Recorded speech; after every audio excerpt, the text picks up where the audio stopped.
Hey everyone, and welcome back to Elden Ring. So last time we ended up here right in front of, well, you can't really see it, but we're right in front of Kenneth Height's fort. So let's go ahead and touch the grace. We will get everything restored and refilled, and just check a couple things. We can't level up yet, but it looks like we're doing pretty good. Just a few more levels and we should be at 15 for vigor and endurance. Flasks are looking good.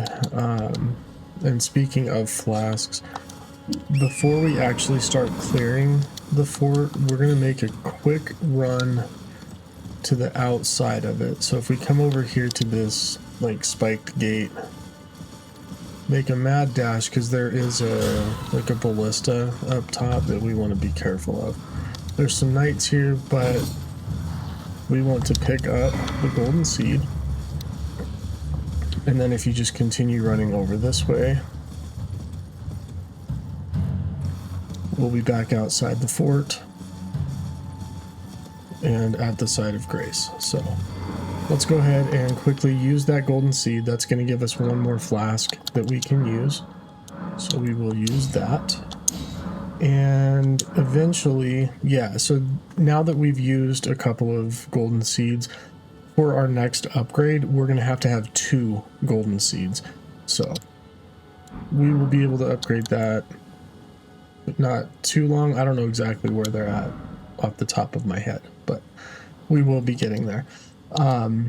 So again, you can allocate them however you want. I'm just going to stick with 4 and 2. For now, that seems to be working, just having a couple of the cerulean flasks. So more heals equals good. And I still don't have any new spells to be able to use, but within the next couple of episodes, we should be getting some more spells and different spells that we can test out. Alright, so let's go ahead and start working on clearing the fort. There are some misbegotten up here. I'm going to have to use the pebble. Again, just be aware that the ballista is up there. It's almost as though I wasn't aware of it. So that one doesn't shoot a giant bolt. It looks like it shoots multiple large arrows.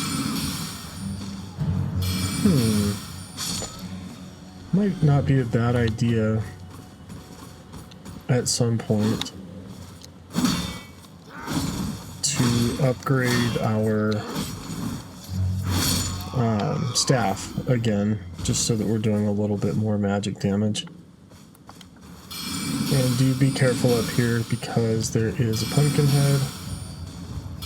Try to take out these knights before he gets down here.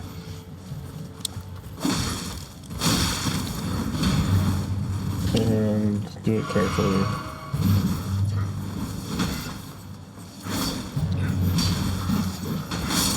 And something I don't think that I mentioned yet with Unsheath, even if you don't have FP, you can still do the action of Unsheath. Uh-oh. Oh, no. There we go. So that was really great. Again, gravity equals the difficult boss in this game. So let's try that a little bit better this time. So instead of messing with the ballista and those misbegotten, let's just run past them and take out these knights. So it seems like these guys are trying to sneak in. I've never really put all of this together until now. It just popped into my mind. Pick up your runes if you die. But one thing that Kenneth was saying is that his fort had been taken over by knights, so it makes me wonder, are the misbegotten trying to sneak in? And something about the it wasn't Kenneth that said it, I think it was that little glowy guy, the glowing dude that was like pointing at the fort and said that the mother had been taken or something like that. So I wonder if they are trying to get in to rescue their mother. It's really interesting. I don't know why I've never put that together. I mean, it's not like we want to help the demi-humans. I think I keep saying misbegotten, but we don't necessarily want to help them, but just interesting stuff to think about. Alright, so they basically killed the Mad Pumpkinhead for us, which is cool. And we did get a new sword, and we got a rickety shield, so let's read those.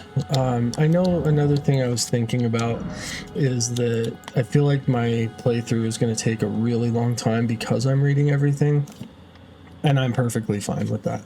Yes, I do want it to be a helpful walkthrough, not necessarily a strategy guide for everything, but I like looking at the item descriptions. So, like, again, I'm doing this for other people because I want to help and show people what I love, but this is one thing that I love, is looking at items and reading the description. So I'm going to keep doing it. I don't really care how long it takes me. So the rickety shield is a creaky old wooden shield, circular in shape, roughly reinforced with vines.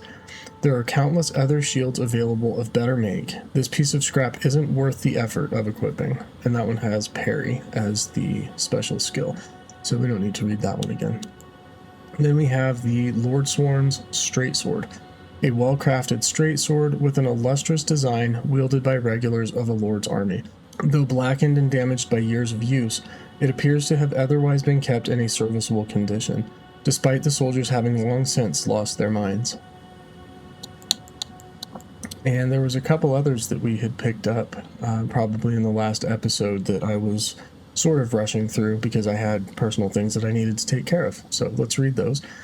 This one is Godric's Soldier Gauntlets, and these are gauntlets worn by soldiers loyal to Godric the Grafted, rust-worn and stained through unending conflict. We also picked up a Falchion, which I think that's how you say it, or maybe Falchion. I usually just pronounce it Falchion, so that's what I'm going to stick with for now. A curved sword with a single-sided blade, delivers slashing attacks with its sharp blade, but is ineffective against thick armor and hides covered in tough scales. Wielders of the weapon employ a unique style that enhances attacks with spinning motions, and this one has the spinning slash as its special attack. Skill favored by dexterous warriors. Slash foes as your body spins. Additional input allows for a follow-up attack. That's important to remember because there's actually quite a few weapons that we can get with skills that say additional input allows for a follow-up. So if you continue pushing the button like tap, tap, tap, you're going to do multiple attacks, and I will show you that in just a moment. So this is another one that we picked up. I think this was from the merchant. So this one is going to be the Armorer's Cookbook 3, a record of crafting techniques left by an armorer who served the great General Radon. Contains knowledge of dealing with rot, the application of fire in particular. Acquire the knowledge to craft the following: Exalted Flesh. And we have used Exalted Flesh. Actually, I don't think we've used it, but we've picked it up. So that one increases our attack and defense, I believe. And then this one is a record of crafting techniques left by roaming nomad warriors, and this one gives us the Beast Lure pot. I don't think we can craft that one yet. We're going to take a look. What was it I was looking for? The Exalted Flesh.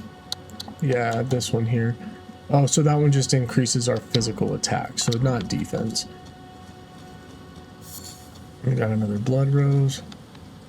Alright, so let's see. I think I'm okay on my FP and HP for right now. Let's come in here, and there are some enemies up top, and they do throw fire bombs or fire pots at us, so you want to be very careful with them. If you have a bow or magic, some kind of a ranged attack for them is best. There are some rats around here as well, so one thing that you can do if your lighting isn't great, or if you're not really sure if there's enemies, just kind of tap the right stick in to lock onto an enemy. And sometimes, especially in dark caves and stuff, that's a great place to do it if you don't know whether there's enemies or not. So if you can lock onto them, then obviously you know you're there, or they are there. So I've also noticed that I don't do great with playing when I talk too much, so I don't want to stop talking because I'm enjoying it. So I am going to have to learn to do better when I talk and play at the same time. I thought there were enemies sitting next to each other, which is why I used the glintstone armor. Alright, so now we're going to pick up another cookbook. So this one is the... pushing the wrong button. This one is the Nomadic Warriors Cookbook number 6, and same description. This one is going to give us blood grease, drawstring blood grease, bloodbone arrows, bloodbone arrow fletched, and the bloodbone bolt. And we will go over the differences between those. Let's actually just do it right now real quick. Go to the crafting menu and where is it? So the beast lore pot we can't use yet because we need something called a ritual pot as our container, so we don't have those yet. Another thing I noticed that I hadn't described was the roped pots. So these are going to throw behind you to inflict fire damage. I have never figured out a reason to use these. I mean, if you're running away from an enemy, maybe, but I honestly can't think of a time that those would be effective. And then with the greases, so like the magic grease that we've picked up, we now have a recipe for making blood grease. So this is going to coat the armament, inflicting blood loss, and then the drawstring is going to do it more quickly. So the animation happens more quickly, you cover it, but the drawback to that drawstring grease is that it doesn't last as long. So something to keep in mind if you want to use a lot of greases and status effects on your armaments. So come on, take this guy down. You can break, defeat, whatever the ballistas, but I don't really think that there's a point. But just to show you, you can. And I'm pretty sure that when you rest, it will come back. Like it respawns with the other enemies. So let's make sure that we're full. We are. We are going to be taking on a fairly tough enemy this night up here. So let's do... Interesting. I kind of want to try this. I wonder if a sleep pot would work.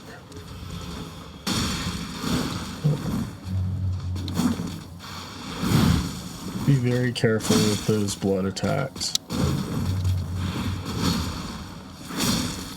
So, as you can remember, those blood attacks specifically will increase the blood or bleed buildup on us, and once that gets full, then you take a massive amount of damage in one hit, so be very aware of that. Okay, so let's pick this up. It's another blood rose, and we just defeated the blood knight that Kenneth Haight was telling us about. And we also got his sword, which is not a guaranteed drop, so I don't know if I've ever picked this one up, but 16 strength, 12 dexterity. This one is a great sword bestowed upon skilled swordsmen in the demigod's service, and yet had no rank or title. Featuring a long grip, enabling dual-handed use, this weapon was designed to dispatch larger foes. Being charged with such a duty was undoubtedly a great honor. That's a really cool looking sword. And then we also got the Ash of War Bloody Slash. So this one is a Blood Oath skill granted by the Lord of Blood. From a low stance, coat the blade in your own blood to unleash a rending blood slash in a wide arc. I actually want to try that one. So let's equip it. And then let's also equip the falchions because I want to see. So if we put this one on two-handed, we can do the stamp sword thing, and then I'm wondering if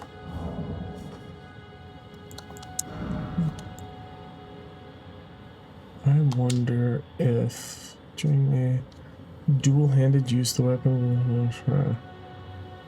So I'm thinking that the knight that we just fought was using this sword with this Ash of War equipped to it. So we have them separately. So we could put this Ash of War on and test that out. But let's go ahead and use the falchion. So like a dexterity weapon is going to be much quicker. It's the heavy attack, and oh, that's cool. So it's just a two-hit combo. And then if we use spinning slash with the L2 button, and then that's the two-hit combo, but that does use FP, so that's a really cool looking attack. I like that. All right, let's go ahead and put on the Uchigatana again. And always want to make sure that you come over here and go up this ladder. There's an extremely important item up here, so we will come back here a little bit later, so if you forget it, then you can always pick it up at a later time. But since we're here now and I know about it, let's get it. And this is the Dectus Medallion left. So this is the left side of the Dectus Medallion. I can't remember if somebody told us about this one by name, but when we talked to the finger reader crone, she did tell us about getting the two halves of a medallion or of something to be able to use the grand lift. So this is part one of that, or the left side. So join the medallions to operate the grand lift of Dectus. Left half of a split medallion depicting the Erd Tree. Brandishing the medallion with both halves conjoined will activate the grand lift of Dectus, connecting the Altus Plateau to Liurnia. The right half is said to reside in Fort Feroth in the Dragon Barrow far to the east. Very cool. Alright, so it's a little dark in here, but you can just slide down the ladder, or you can kind of roll between those platforms. But I had told you before that if you're going up the ladder and you hold the run button, you'll move a little bit quicker. Same thing with going down. Just press down and hold the run button and you'll slide. So just wanted to make sure that I showed that at some point. Okay, so we have cleared this. Don't remember if there's anything on this side. There might be an item. Let's just double check. And there is. Good stuff. So another smithing stone. That's always good. Right. Just fall here. Oh, and look at that. There's another one of these summoning pillars. I can't remember what those were called. But yeah, if you want to, you can summon your ashes here. And if you take a look down here, it's kind of putting the whole story together. So this is the demi-human mother. So apparently she had been taken and killed. So, and I have never noticed this when I played on my PS5, but there's like tattoos and markings and stuff all over. And the details in this are so good. Okay, let's head back down to the site of grace. We're going to do a little bit more exploring, and then we'll head up and talk to Kenneth. And we have 2962 runes. I don't think that's going to be enough to level up. I think we needed over 3,000, so not a big deal. Okay, let's go ahead, rest, and yeah, we need 3395, but we should have enough fairly soon. So let's take a look at the map. So the first thing we're going to do is come over here. There's another one of those little tomb sites. We are going to then come up this way into the forest. I think there's an item around here. There is like a little lake over here with a bunch of rune bears and like, I want to say like two or three of them, including the one scratching the tree over on this side. And then we will make our way up to where Kenneth is at. And that's really weird. There's a site of grace here. I thought I had picked it up, but maybe I didn't. Alright, so let's go ahead and do all of this. I'm just glancing over at my notes to make sure I'm not missing anything. Okay. I didn't even have this stuff written, probably because I knew that it was here.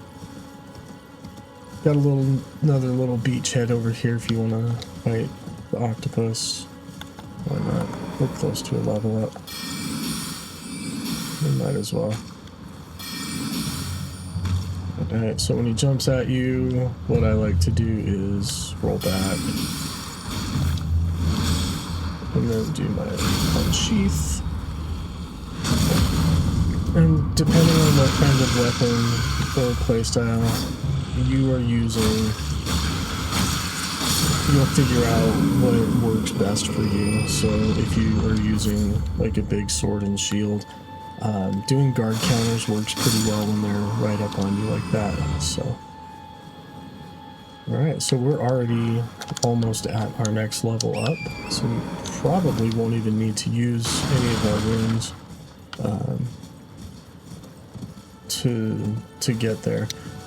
There might be some items and I think like upgrading our weapons, so we'll want to make sure that we have some runes for that. If we don't have enough along with our level up, then we can use the runes we have.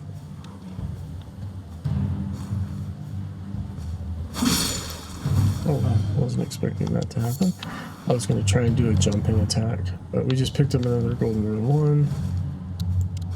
Might as well use this. I noticed that in my inventory I still have the sleep pot.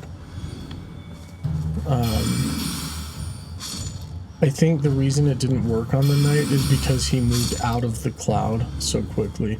So like with the rune bear, for one, the rune bear is pretty large, so it stays in the cloud longer. But also it was already sleeping, so the longer it stays in that sleep cloud, the more that status is going to build up on it. So okay, there's another one up there. Let's see, the battle music is still something, so there's got to be something. There we go. And we just got our flasks refilled, so that's good. Alright, so riding torrent to get these is fine, but also because it's kind of on a sloped ground, if you come from up and work your way down the hill, it's pretty easy to jump up on top of them. Okay, so that was marker number 1. Next we're going to come up north and get some items over in this forest. So let's do that. And we have more than enough for our next level up, which is good. So there's some more wolves and bats over in this forest. There's a spirit spring here that will take us up to this area. We're going to be getting to that in the next few episodes, so if you want to go up and explore, then definitely do that. There's not really any like major overworld bosses or difficult things, but yeah, explore as you will. But we will be going up to that area in my walkthrough. So let's go a little bit further so that the battle music is not playing. And obviously once you, well, not obviously, I don't think I've mentioned this before, but if you're in battle, you cannot get into the map screen. So if you can get into the map screen, then you are outside of battle and you're safe to look at your items. So we just picked up the sacrificial twig, which is potentially a really good thing. It's a talisman that you can equip, and it will be lost on death in place of your runes. A talisman fashioned from a dried twig, so slender that it might snap at the slightest touch. Prevents rune loss upon death, but will be lost itself in exchange.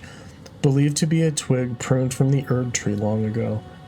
Which makes sense. I mean, it's kind of glowing that gold. So if you equip that one and you die, basically you will lose the talisman, but you will not lose your runes. So that one can potentially be really good. All right, so that's that one. Now let's head a little bit over this way towards number 3. Like I said, there's going to be a lake over here that is surrounded by rune bears. So we got some more beast blood. That guy's fine. If you noticed when I hit that bear a couple of times, screw it, we'll go take him out. I'm just going to use my standard right bumper or R1 attacks. Watch his health. As you can see the blood build up, you'll see that one just big chunk of damage go down.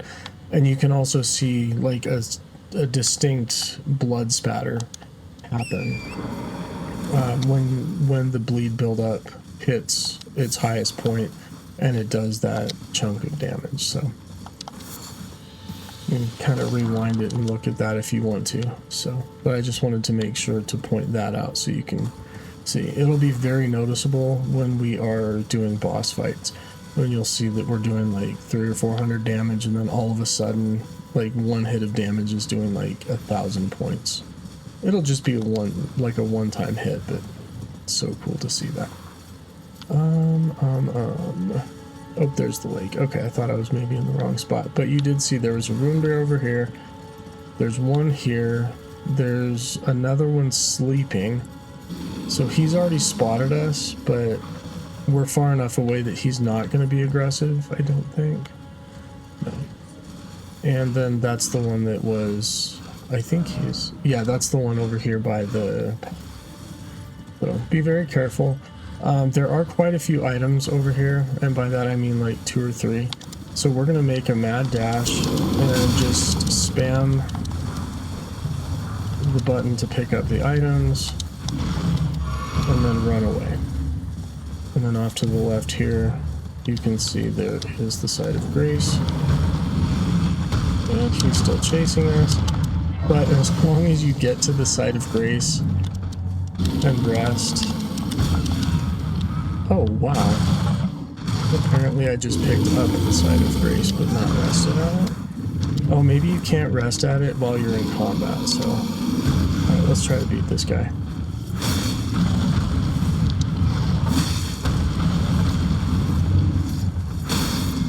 Ooh, staggered. Alright, come on, come on, come on. Get there. Oh, I didn't get there. Heal. Yeah, they do a lot of damage, and obviously the fact that they have claws, they're going to be doing bleed damage to us as well. So just, if you end up fighting one of these guys, be careful. And they can close the distance so quickly. And they are relentless. Let's try it again. Oh, I'm out of FP.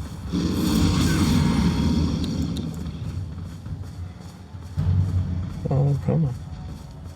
Are you out of range? Alright, we're just gonna try and fight him. If we can kill him, then that would be incredible. Which we're not gonna be able to, most likely. But, if we die right here, our runes are going to be the runes are going to be right next to that site of grace. So if we respawn there, great. If not, then we can fast travel here and get our runes. But that's what a rune bear can do. Those guys are tough. I didn't realize that he was going to chase me all the way over here. So, most importantly though, when you go across that lake, the one in the very middle of the lake is a golden rune 5. So even if you don't pick up the other items there, so we got some beast blood, which is new, and then we got the throwing daggers. So fresh beast blood, glinting with gold, found by hunting carnivorous beasts. This glimmering blood never rots or decays. And throwing daggers, short dagger for throwing. It has no handguard. The blade is polished and its weight is expertly balanced. Throw at enemies to deal damage. This auxiliary weapon, used primarily to constrain an enemy's movements, can still be deadly in the right hands. These things can be so useful if you actually plan ahead, like in a boss fight, and have those equipped. If you get the enemy or the boss down to like just a couple more hits and you're having a hard time getting in for that hit, toss a couple of those at it, and I mean that could be the difference. So let's go ahead and level up. So we've got 3816 now. Let's go ahead and put that in endurance. So just a few more level ups and we will be at the 1515 that I am shooting for. So again, just pick up the one in the middle of that lake and you should be fine. If you want to get all of them, or if you're a much higher level and come back, go ahead and fight the rune bears. It's not going to hurt anything. So next thing that we want to do is go over and talk to Kenneth now that we have cleared out his fort. Let's see what this guy has to say to us.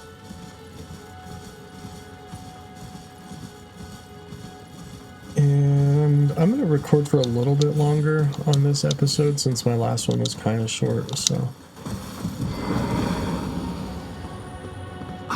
I've been waiting for you with bated breath. Did you manage to recapture my fort? Oh, excellent news. Just wonderful. And the knight's dead to boot. Well done, my friend. Well done indeed. I knew I was right to trust you. Now, here's your reward, as promised. Go ahead. It's all yours.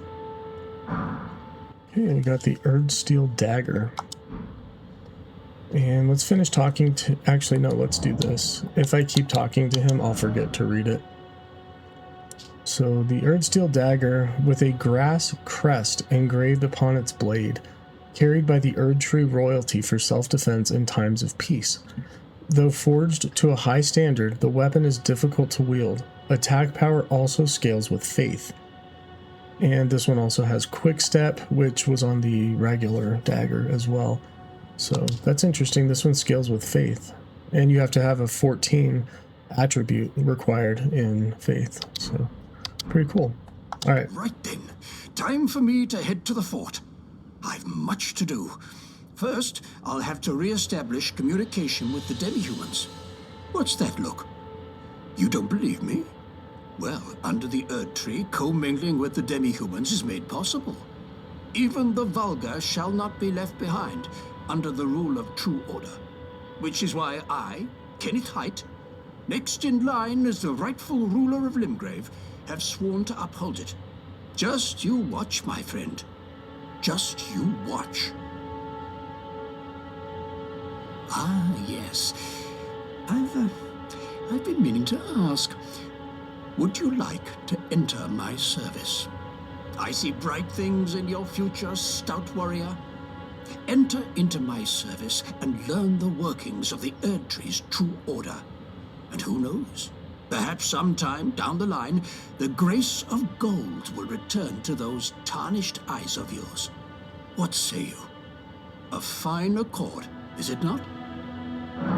Fine accord. So we've entered into an accord or agreement with Melina, and now we have the opportunity to enter into a pledge with Kenneth. You don't have to do that, but it doesn't hurt to do it, and for two, his questline does extend pretty far into the game, bits and pieces here and there, and the item that you get at the end of it is 100% worth doing. So we're going to go ahead and pledge service. Very well indeed. I knew I saw something in you. I shall await you at my fort. We shall hold the ceremony for your knighting there, I think. I see great things ahead of us. We are truly by the Erdtree blessed. Right then, time for me to head to the fort. I've much to do. First, I'll have to re-establish communication with the demi-humans. Right then, time for me to head to the fort. All right, so what I said seems pretty accurate then. So he is trying to work with the demi-humans, it seems. So it did look like those demi-humans were trying to get in to the fort to rescue their mother, whether it's for peaceful purposes, trying to work with Kenneth. I don't know for sure, but it seems interesting. Alright, so let's go ahead and rest again real quick. I'm going to glance at my notes. And... okay, let's go ahead and go... let's see here, which way are we going to go? We're going to go over to here. So we'll follow this path over and then up and do a few things over here. And then we will see what the time is on my episode and potentially end the episode at that point. So,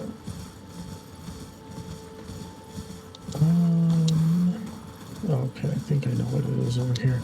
Pretty sure this is an ambush here. Yeah, so be ready for a fight. So demi-humans, a whole group of them.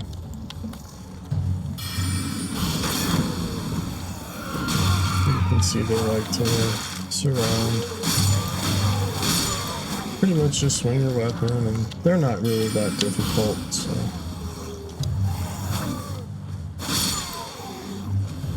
But again, if you get surrounded by them and they're all hitting you at once, you can easily get stun locked, so. Don't take them lightly, but at the same time, don't get too worried about it. So, go ahead and take him down.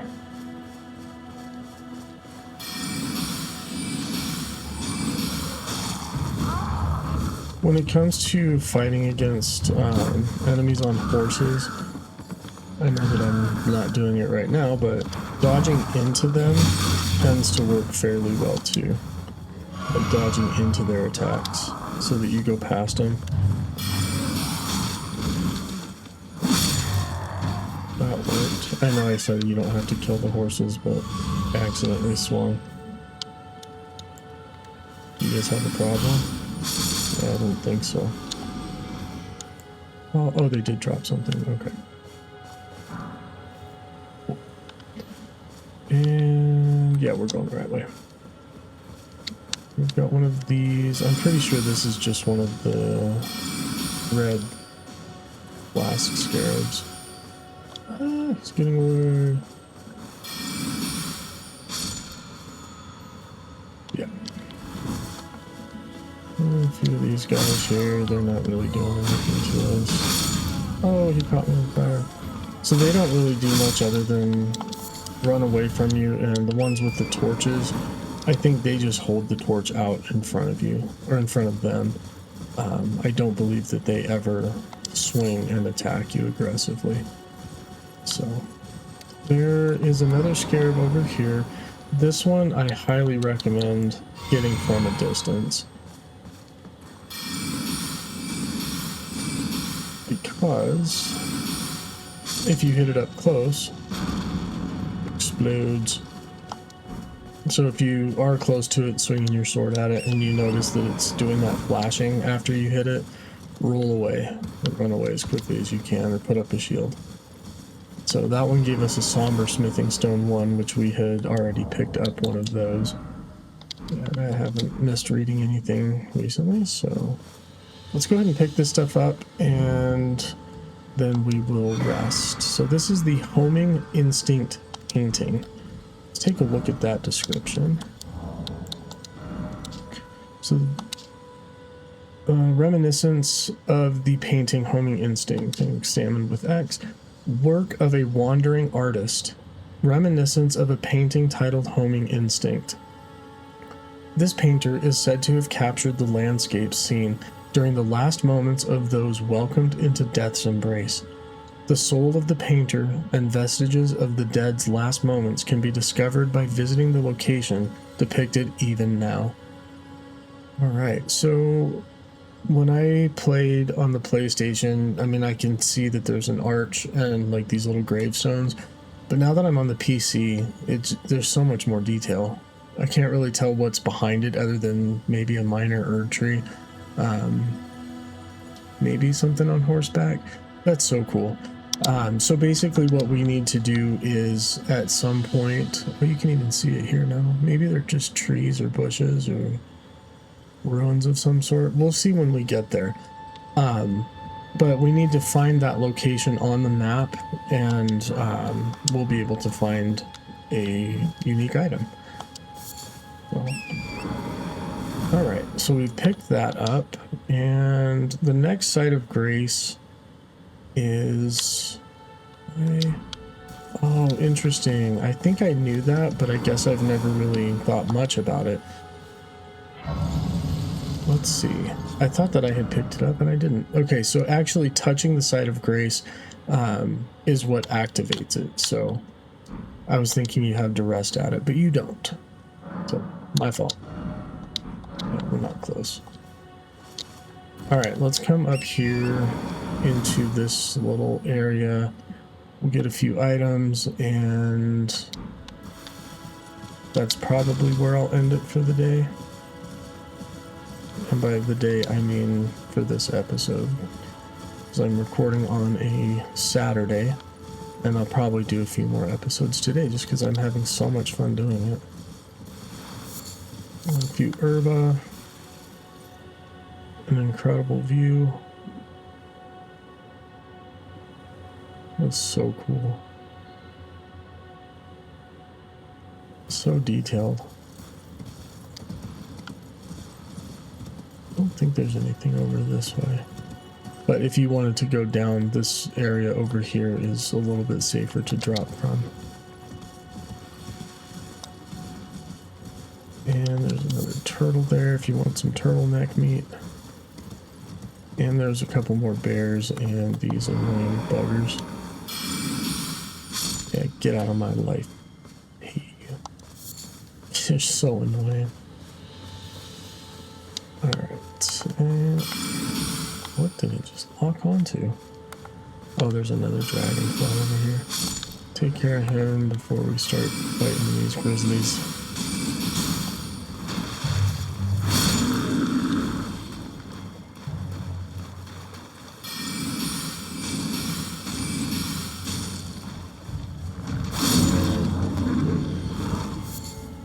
So we picked up a lot of the gold-tinged excrement, and he dropped a lump of flesh and a hefty beast bone. I think I picked one of those up before, but I don't know if I read it. A lump of beast flesh filled with rich juices. Meat suitable for a rustic feast. Maybe I did read that one. Okay. Oh, get away from me. I don't like you dragonflies.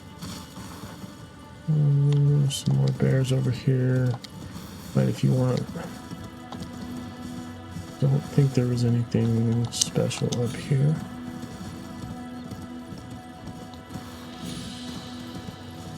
No, not on this side. Alright, so just to give you a heads up for the next episode, there is a site of grace over there that I will take you to. And then our next objective is going to be heading up this path here. And there's going to be a cave.